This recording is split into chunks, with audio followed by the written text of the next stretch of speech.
Adillah pada kami tak bodoh, meski memang kami tak pandai. Tapi kami berjanji akan tetap mengkritik sesuai isi hati. Hei penguasa, ini kami rakyat jelata. Engkau ada untuk siapa? Hei penguasa, ini kami rakyat jelata. Mau sampaikan semua keluh kesah. Bekerjalah dengan hati, pakai empati. Jangan banyak intrik, apalagi bikin taktik. Bijaklah dalam membuat peraturan. Jangan sampai bikin aturan yang berat sebelah.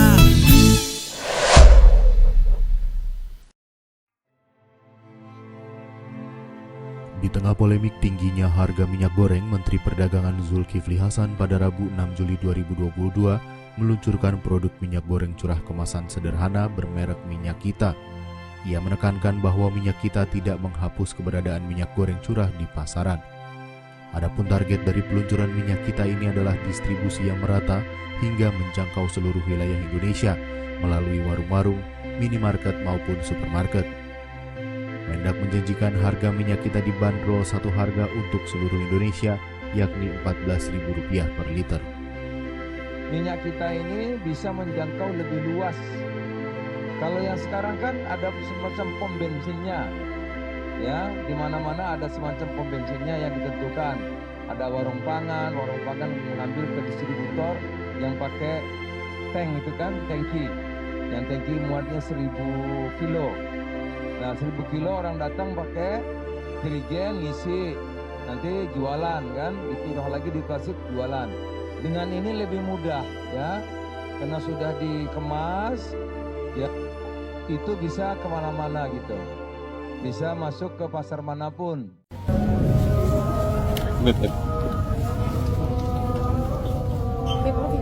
Cepat aja.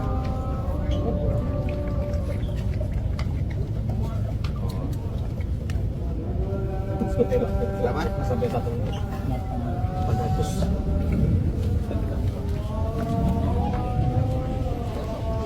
Ini 750. Iya benar Pak. Saya yang satu coba cek.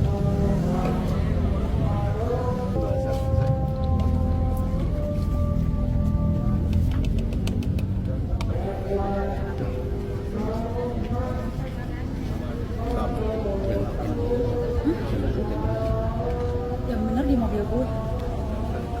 Susah. Iya 800, disetengan dengan 800. Ada lagi? Ada Pak, bentar. Dari mana nih? Enggak sama.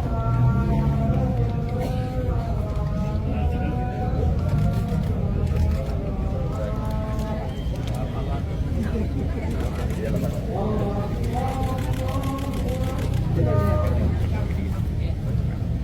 Masih ada sedikit. 800. Amran melakukan sidak di Minyak Kita.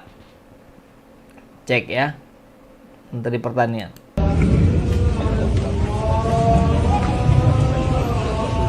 Ini 750. Iya benar Pak.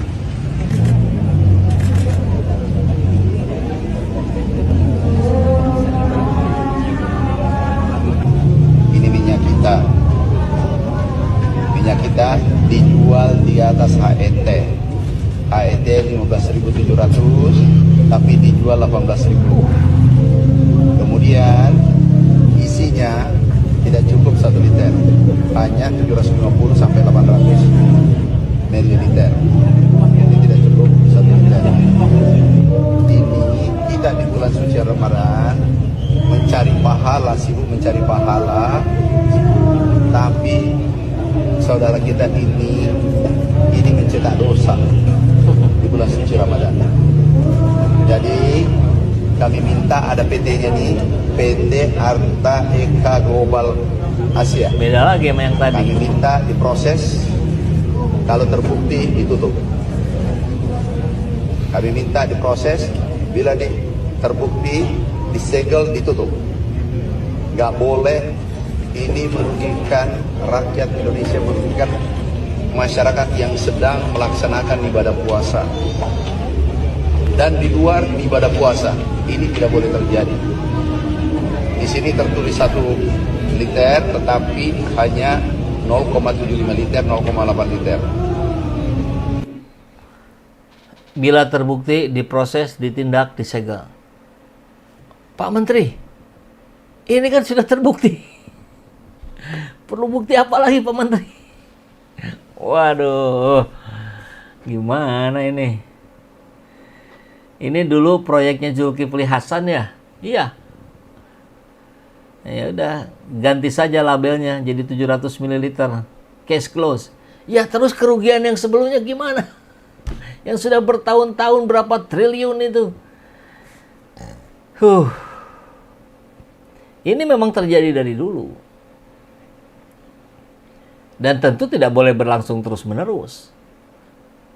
Harus ada tindakan yang tegas. Kalau tidak, ekonomi hari ini nih melemah. Mau contoh? Bandingkan dengan tahun-tahun lalu, tempat-tempat kafe apa segala macam yang biasa ngadain bukber, hari ini sepi.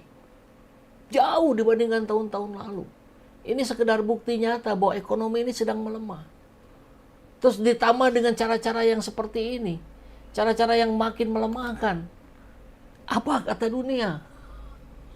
Jadi kasus botol minyak goreng merek minyak kita yang labelnya 1 liter tapi isinya 700 ml adalah masalah serius yang melibatkan pelanggaran terhadap konsumen dan standar produk. Tanggung jawab ini. Siapa? Ya saya kira tidak bisa pada satu pihak. Tentu lebih dari satu pihak yang harus bertanggung jawab. Memang nanti ujungnya adalah investigasi. Seperti apa hasil investigasinya. Tapi ini harus dilakukan dengan cepat. Kalau perlu sebelum lebaran ini harus sudah selesai. Produsen jelas. Dia bertanggung jawab atas kualitas dan kuantitas produk yang dipasarkan. Dia harus kena sanksi. Pembuktiannya sudah ada di mana-mana. Karena jika sudah terbukti dan memang sudah terbukti mengurangi volume isi, ini adalah praktik penipuan. Maka jelas perusahaan itu bisa kena sanksi hukum Undang-Undang Perlindungan Konsumen, Undang-Undang Nomor 8 Tahun 1999 dan peraturan terkait standar produk. Selain produsen, distributornya atau pihak yang mengemas itu. Jika ada pihak ketiga yang terlibat dalam proses pengemasan atau distribusi ini, maka mereka juga harus tanggung jawab. Jika mereka yang melakukan manipulasi volume ini. Lembaga pengawas. Saya kira BPOM bahkan tadi disebutkan, dia nggak punya BPOM-nya. Lebih dari satu perusahaan yang melakukan ini. Dia bertanggung jawab memastikan bahwa produk beredar di pasaran ini memenuhi standar yang ditetapkan termasuk volume dan label.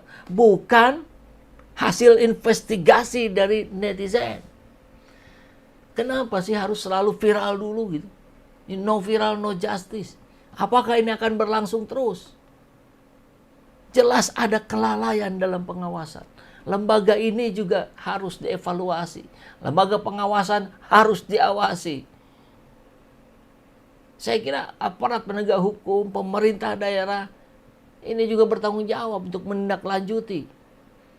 Karena kalau ini terjadi di seluruh Indonesia, ya jelas kerugian yang terjadi pada rakyat ini triliunan. Dan dampak bagi konsumen, saya kira seyogyanya memang harus ada yang melaporkan. Laporkan kasus ini ke Badan Penyelesaian Sengketa Konsumen. Ya, tentu bisa juga melalui saluran pengaduan resmi seperti BPOM atau Kementerian Perdagangan. Tapi tadi kita lihat respon dari Menteri Perdagangan. Ini kayaknya video yang beredarnya video lama ini. Karena sudah kita tindak. Artinya beliau tidak tahu bahwa ini masih ada. Mungkin juga dengan PT yang berbeda. Jadi konsumen juga dapat meminta ganti rugi kepada produsen atau distributor. Maka untuk pemerintah dan lembaga pengawas, ya, sidak-sidak ini harus diperbanyak. Nggak bisa menunggu viral dulu di media sosial. Kalau begini, nggak akan tercapai gitu tujuan bernegara kita. Kalau ini kesalahan teknis, segera tarik produk yang bermasalah itu, minta maaf ke konsumen. Semua tuh yang bertanggung jawab, semua harus minta maaf. Kalau kesalahannya disengaja, tentu produsen yang bertanggung jawab ini harus diusut tuntas. Jelas tadi ya, pasalnya Undang-Undang Perlindungan Konsumen nomor 8 tahun 1999. Pasal 4, hak konsumen untuk mendapatkan kualitas barang yang sesuai dengan standar. Pasal 8, larangan bagi pelaku usaha untuk menawarkan produk yang tidak sesuai dengan informasi yang diberikan. Bahkan Undang-Undang Metrologi Legal mengatur tentang keakuratan, ukuran, dan takaran produk yang dijual. Jadi sudah clear, sudah jelas ini. Wajib segera diusut tuntas. Kasus ini menunjukkan pentingnya transparansi dan kejujuran dalam berbisnis. Tentu peran aktif pengawasan pemerintah, kesadaran konsumen yang sudah baik hari ini juga patut diapresiasi. Bukti sudah ada pelanggaran. Pihak yang bertanggung jawab harus segera menghadapi konsekuensi hukum dan memberikan ganti rugi kepada konsumen yang telah dirugikan.